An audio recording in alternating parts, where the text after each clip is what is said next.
سبحان اللہ والحمد للہ لا الہ الا اللہ۔ عرق النساء ہوتا کیا ہے، اس کا کوئی روحانی علاج ہو تو بتائیں۔ عرق النساء کیا ہے؟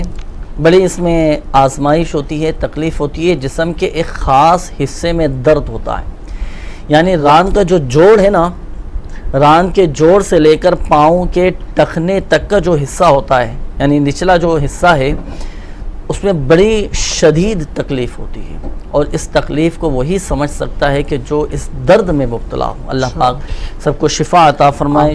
تو عرق النساء کی تکلیف سے نجات کے لیے، اس درد سے محفوظ رہنے کے لیے سورۃ الفاتحہ ایک مرتبہ، پہلے تو اپنا سیدھا ہاتھ درد کے مقام پر رکھیں گے، درد کے مقام پر سیدھا ہاتھ رکھ کر ایک بار سورۃ الفاتحہ اور 7 مرتبہ آپ یہ دعا پڑھیں، اللہم اذہب عنی سوء ما اجد۔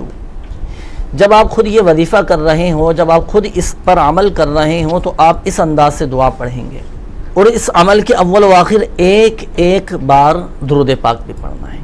اچھا، اگر خود نہیں کر سکتے، گھر کا کوئی دوسرا فرد یہ وظیفہ پڑھ کر اگر دم کرے، تو اب اس کا طریقہ کار یہ ہوگا، اس انداز سے دعا پڑھیں گے۔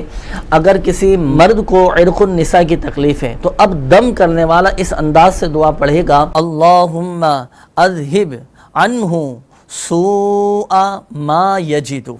اور اگر کوئی دوسرا پڑھ کر دم کر رہا ہے، اور اگر عورت کے درد ہے، اللہم اذہب عنہا سوء ما تجد۔ اس انداز سے یہ دعا پڑھیں گے، پڑھ کر دم کریں، چند دنوں تک آپ یہ عمل جاری رکھیے گا، انشاءاللہ الکریم عرق النساء کی تکلیف سے نجات حاصل ہوگی اور یہ درد ختم ہو جائے گا۔